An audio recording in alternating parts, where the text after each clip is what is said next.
రేపటి నుంచి AP assembly budget సమావేశాలు ప్రారంభం కాబోతున్నాయి. రేపు ఉదయం 10 గంటలకు ఉభయ సభలను ఉద్దేశించి గవర్నర్ అబ్దుల్ నజీర్ ప్రసంగించబోతున్నారు. గవర్నర్ ప్రసంగానికి వైసీపీ హాజరయ్యే అవకాశం ఉన్నట్లు వార్తలొస్తున్నాయి. రేపు ఉదయం 11 గంటలకు బీఏసీ మీటింగ్ జరగబోతుంది. ఈ మీటింగ్ లో సభలో చర్చించాల్సిన అంశాలు, సభ పనిదినాలపై క్లారిటీ రాబోతుంది.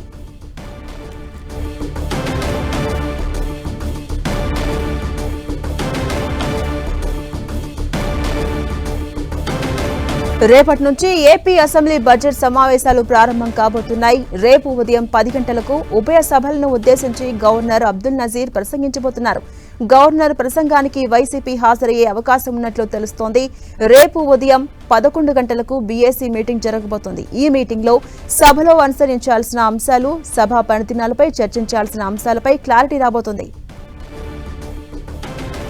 ఇదే అంశంపై మరింత సమాచారం మా ప్రతినిధి రవిచంద్ అందిస్తారు. రవిచంద్, రేపు నుంచి ఏపీ అసెంబ్లీ బడ్జెట్ సమావేశాలు ప్రారంభం కాబోతున్నాయి.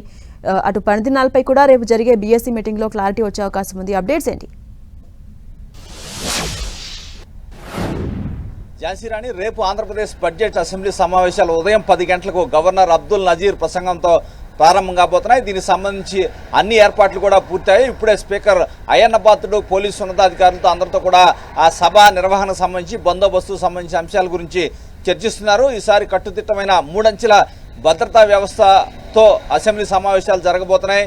అయితే ప్రధానంగా ఏదైతే ప్రధాన పక్షంగా ఉన్న వైసీపీ ఈ సమావేశాలకు హాజరవుతుందా లేదనే ఉత్కంఠ అయితే కొనసాగుతుంది.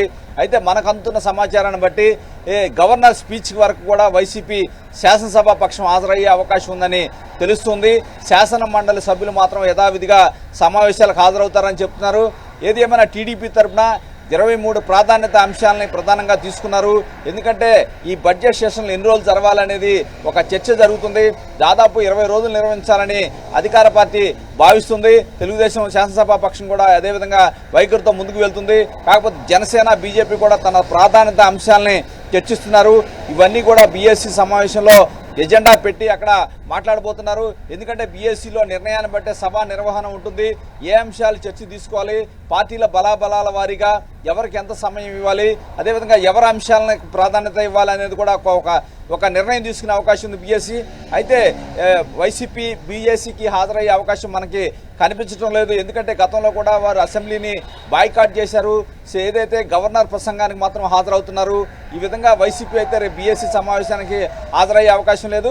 అదే సమయంలో శాసన మండలి కార్యక్రమాల మార్పుకి యథావిధిగా వైసీపీ హాజరవబోతుంది. అదేవిధంగా చూసుకుంటే కనుక రేపు టీడీపీ ముఖ్యమంత్రి చంద్రబాబు వెంకటపాలెంలో ఎన్టీఆర్ విగ్రహాన్ని నివాళులర్పించి అసెంబ్లీకి హాజరవబోతున్నారు.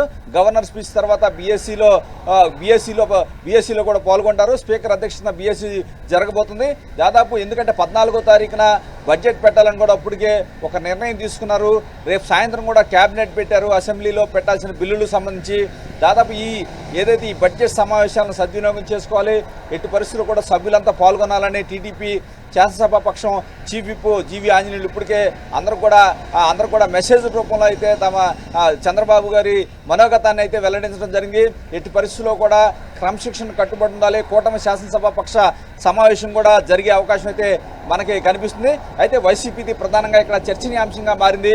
ఎందుకంటే స్పీకర్ కావచ్చు, డిప్యూటీ స్పీకర్ కావచ్చు, గతంలో కొన్ని సందర్భాల్లో చెప్పారు అసెంబ్లీ సమావేశాలకు హాజరు కాకుండా ఇక్కడున్న ప్రివిలేజెస్ అన్ని కూడా అనుభవిస్తున్నారు.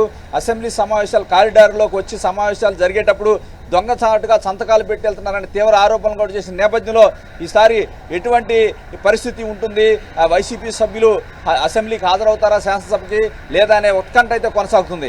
ఒకవేళ కనుక చట్ట ప్రకారం, రాజ్యాంగం ప్రకారం ఎన్ని రోజుల పాటు శాసనసభ సమావేశాలకు హాజరు కాకపోతే వారిని డిస్క్వాలిఫై చేయొచ్చు అనే ఒక చర్చ కూడా జరుగుతుంది. అదేవిధంగా చూసుకుంటే ఏదైతే గవర్నర్ స్పీచ్కి వచ్చినప్పుడు అది లెక్కలోకి రాదు, ఎట్టి పరిస్థితుల్లో కూడా శాసనసభ సమావేశాలకు హాజరు కింద రాదని చెప్పి అధికార పార్టీ చెబుతుంది. ఈ నేపథ్యంలో రేపైతే కొంత ఉత్కంఠకర పరిస్థితులు అయితే మనకి కనిపిస్తున్నాయి. టీడీపీ శాసనసభ పక్షం కావచ్చు, జనసేన, బీజేపీ మాత్రం పూర్తి స్థాయి సర్వసన్నద్ధంగా అయితే మనకి కనిపిస్తూ ఉన్నాయి. Right, thank you Ravichand.